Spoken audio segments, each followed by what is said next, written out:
Detective जे कुछ दिनों के लिए गोवा घूमने आया है और वो बीच पर पड़ा हुआ धूप सेक रहा था। अरे वाह, ये गोवा तो बहुत ही अच्छी जगह है। यहाँ कुछ दिन रहूंगा और दिमाग शांत करूंगा। बहुत दिनों से केस में लगा हुआ था, दिमाग भी थक गया था। यहाँ आकर अब कुछ चैन है। डिटेक्टिव जे कुछ ड्रिंक ऑर्डर करता है और धूप सेकते हुए ड्रिंक एंजॉय करने लगता है। तभी उसे कुछ पुलिस वाले भागते हुए दिखाई दिए। यहाँ पुलिस क्या कर रही है, चलकर देखता हूँ। डिटेक्टिव जे भी उनके पीछे भागता हुआ गया। तभी उसने देखा कि एक जगह बहुत भीड़ लगी हुई है। डिटेक्टिव जे ने एक चिड़िया से पूछा, अरे चिड़िया रानी, यहाँ इतनी भीड़ क्यों लगी हुई है? अरे यहाँ एक का मर्डर हो गया है, वो देखो उसकी लाश पड़ी है। बड़ी ही बेरहमी से मार दिया उसे किसी ने, इसलिए हमने पुलिस को फोन करके यहाँ बुलाया। डिटेक्टिव जे लाश की तरफ देखता है जहाँ उसे नजर आता है कि उस लड़की ने मरने से पहले कुछ लिखा था, HE। शायद वो मदद के लिए किसी को बुला रही थी और हेल्प लिखने की कोशिश कर रही थी, पर ये लिखते हुए ही उसकी मौत हो गई थी। इंस्पेक्टर, ये हिरन के बारे में आपको कुछ पता चला? इसका नाम चिंकी था। ये एक वेट्रेस थी और यहीं पास के क्लब में काम करती थी। किसी से बचकर भाग रही थी, पर उन्होंने इसे पकड़ लिया। देखकर लग रहा है किसी ने इसका गला घोटकर इसे मार दिया। देखो, उसके गले पर निशान है। शायद किसी दुपट्टे से उसका गला घोटकर मारा गया है।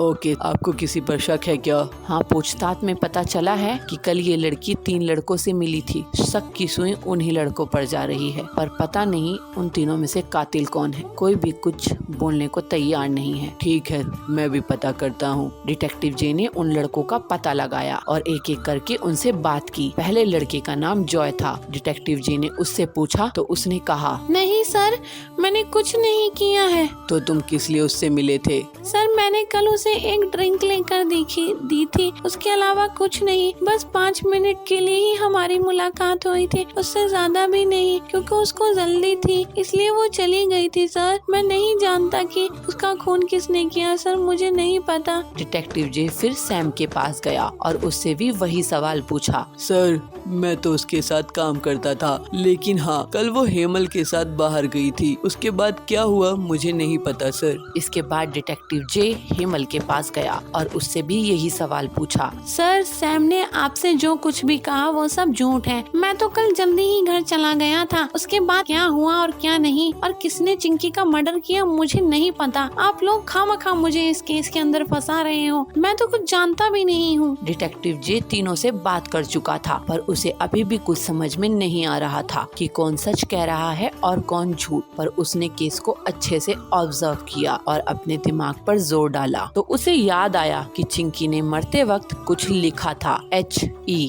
शायद वो हेल्प नहीं हेमल लिखना चाह रही थी, या शायद उसने हेमल ही लिखा था, पर समुद्र की लहरों से पीछे के वर्ड्स पानी में मिल गए होंगे। इस तरह केस सॉल्व हो गया और हेमल को पुलिस ने गिरफ्तार कर लिया। इस तरह डिटेक्टिव जे ने एक ही दिन में ये केस सॉल्व कर लिया और असली कातिल का पता लगा लिया। एक समय की बात है, एक गांव में टूनी अपनी सास के साथ रहती थी। एक दिन उनके घर पर कुछ मेहमान आते हैं, तो उसकी सास बाहर से कुछ समोसे और चाउमीन मंगाती है और मेहमानों से कहती है, अरे आप लीजिए ना, आप तो कुछ खा ही नहीं रहे। ये समोसे और चाउमीन तो मैंने आपके लिए ही मंगवाई है, अरे खाइए ना आप। तब तक लूसी की बहू टूनी भी आ जाती है और टूनी एक प्लेट चाउमीन में चाय डालकर पीने लगती है। सभी मेहमान उसकी अजीब सी हरकत देखकर हैरान हो जाते हैं और चंपा टूनी से कहती है, अरे बहू, ये तो कैसे चाउमीन खा रही है? चाउमीन में चाय डालकर पीना कोई नया फैशन निकला है क्या? नहीं मौसी जी, ये कोई नया फैशन नहीं है। बात जरा ये है कि मुझे चाउमीन बहुत पसंद है, लेकिन ये चटपटी बहुत होती है और मुझसे इतना चटपटा खाना खाया नहीं जाता, इसलिए मैं इसमें चाय डालकर पी रही हूँ ताकि मिर्ची कुछ कम हो जाए। इसके बाद चंपा लूसी से कहती है, ठीक है लूसी, अब हम चलते हैं, बहुत देर हो गई है। अरे चंपा, तूने तो कुछ खाया भी नहीं, देखिए समोसे ऐसे रखे हुए हैं। अरे हम बाद में ही खा लेंगे, अब चलते हैं। चंपा वहाँ से चली जाती है और उनके जाने के बाद लूसी अपनी बहू टूनी से कहती है, अरे टूनी बहू, तुझे जरा भी अकल वकल है या नहीं? ये सब बेचकर खा गई है। एक तो तेरे ये पागलों वाले शौक, अरे ये करना ही था तुझे तो अपने कमरे में जाकर कर लिया करना। यहाँ मेहमानों के सामने तूने मेरी सारी इज्जत पानी में मिला दी।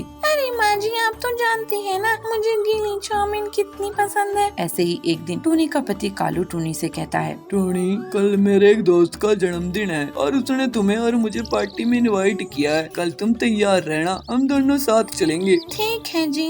अगले दिन टूनी तैयार हो जाती है और टूनी और कालू दोनों तैयार होकर अपने दोस्त चंपक की पार्टी में जाते हैं, जहाँ टूनी एक वेटर से कहती है, वेटर मेरे लिए 2 प्लेट चाउमीन लेकर आना और हाँ 2 गिलास कोल्ड ड्रिंक भी। वेटर ऐसा ही करता है और टूनी उसके बाद वही हरकत करती है जो उसे नहीं करनी चाहिए थी। वो उन चाउमीन की प्लेट में वो कोल्ड ड्रिंक डालकर पीने लगती है। वहाँ मौजूद सभी मेहमान टूनी की इस अजीब सी हरकत को देखकर उस पर हंसने लगते हैं और उसे पागल बताते हैं। तभी कालू टूनी के पास आता है और जब वो ये सब देखता है तो बहुत गुस्सा हो जाता है। ये सब क्या है टोनी? तुम अपनी आदत से कब आ जाओगी? यहाँ सब तुम्हें देखकर हंस रहे हैं और तुम्हारा मजाक बना रहे हैं और तुम यहाँ धड़ल्ले से चाउमीन में कोल्ड ड्रिंक डालकर पी रही हो। अरे अपनी इज्जत का ख्याल तो है नहीं तुम्हें, कम से कम मेरी इज्जत का ही ख्याल रख लिया करो। देखो जी मुझे चाउमीन बहुत पसंद है और अभी मैं चाउमीन खा रही हूँ, वो भी गीली। अब मुझे ये पसंद है तो पसंद है, तुम अपनी टांग न अड़ाओ तो ज्यादा अच्छा है। और इन लोगों का क्या है, इन्हें तो किसी न किसी पर हंसने का मौका चाहिए। तुम छोड़ो ये सब और अभी घर चलो। चलो, बहुत तुमने मेरी इज्जत डुबा ली। कालू टूनी को घर ले आता है और उसे बहुत डांटता है, लेकिन टूनी पर उसका कोई असर नहीं होता। वो अगले दिन से फिर गीली चाउमीन खाना शुरू कर देती है और उसकी सास और उसका पति अपना सर पकड़ लेते हैं। एक गांव में हरिया नाम का एक आदमी रहता था। वो गांव के बाहर एक टूटी फूटी सी झोपड़ी में अपने बच्चों और पत्नी के साथ रहता था। हरिया के पास कोई कामकाज करने को नहीं था, इसलिए उसे और उसकी पत्नी को भीख मांगकर अपने बच्चों का पेट पालना पड़ता था। हरिया की पत्नी माँ दुर्गा की बहुत बड़ी भक्त थी। वो हर दिन माँ दुर्गा की पूजा अर्चना किया करती थी। ऐसे ही एक दिन वो दोनों एक मंदिर के बाहर बैठकर भीख मांग रहे थे। भगवान के नाम पर कुछ दे दो भाई, भगवान तुम्हारा भला करेगा। हमारी मदद करो, हमारे 2 छोटे छोटे बच्चे हैं जो घर पर भूखे हैं और हमारा इंतजार कर रहे हैं। कुछ मदद करो, गरीब की मदद कर दो, आपको दुआ लगेगी। तभी एक औरत उनको 10 रुपए देकर वहाँ से चली जाती है और ऐसे ही पूरे दिन वो दोनों पति पत्नी भीख मांगते रहते हैं, पर 10 रुपए के अलावा उन्हें कोई कुछ नहीं देता। बेचारे दोनों निराश होकर घर लौटते हैं तो उनके दोनों बच्चे उन्हें आस भरी नजरों से पूछते हैं, माँ कुछ खाने को लाई? आप बहुत तेज भूख लग रही है माँ, हम कब से आपका इंतजार कर रहे हैं। नहीं बेटी, कहीं से भी इतने पैसे नहीं मिले कि हम तुम्हारे लिए खाना ला पाते। 10 रुपए की कमाई हुई है, उसमें क्या आता। हे माता रानी, इतने बुरे दिन दिखाने से तो अच्छा आप हमें मार ही दो। कितना बदनसीब बाप हूँ मैं, अपने बच्चों को एक समय का भरपेट भोजन भी नहीं करा सकता। हरिया का पूरा परिवार ऐसे ही भूखा सो जाता है। हरिया के आंगन में एक पेड़ खड़ा था जिसे वो हर दिन पानी दिया करता था। उसी के नीचे माँ दुर्गा की एक छोटी सी मूर्ति भी रखी हुई थी और ऐसे ही भीख मांगने के लिए चला गया। पर आज भी उन दोनों पति पत्नी को कुछ नहीं मिला। आज भी किसी ने कुछ नहीं दिया। अब हम अपने बच्चों को क्या खिलाएंगे जी, वो तो बहुत छोटे हैं, वो भूखे कैसे रह पाएंगे। अंजू, मैं सोच रहा हूँ इस हर दिन की घुट घुट की जिंदगी जीने से तो एक बार ही मर जाना अच्छा है। मैं अपने बच्चों को भूख से तड़पते हुए नहीं देख सकता। हरिया पूरी तरह हार चुका था, उसका मनोबल टूट चुका था। आज रात को जब दोनों घर लौटे तो बच्चे बाहर पेड़ के नीचे पड़े हुए थे। क्या हुआ बच्चों, तुम बाहर क्यों बैठे हुए हो? बाबा, पीहू खेलते खेलते अचानक से चक्कर खाकर गिर गई। मैं कब से इसे उठाने की कोशिश कर रहा हूँ पर ये उठ ही नहीं रही है।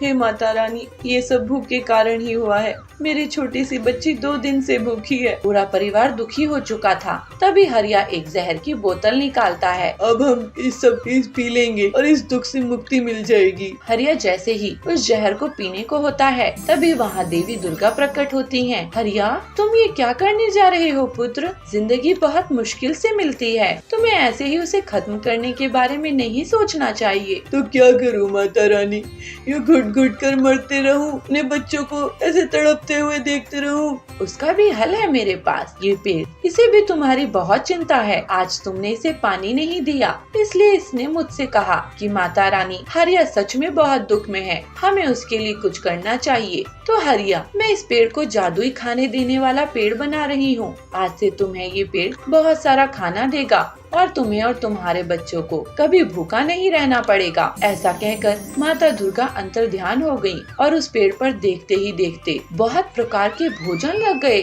जो एक एक करके नीचे गिरने लगे। देखो बच्चों, देखो कितने प्रकार का भोजन आया है तुम्हारे लिए, पेट भर के खाओ। सभी ने आज पहली बार इतना स्वादिष्ट और पेट भर के भोजन खाया। हमें इस जादुई पेड़ के खाने से एक ढाबा खोलना चाहिए ताकि हम कुछ पैसे भी कमा सकें। हाँ जी, बढ़िया आइडिया है।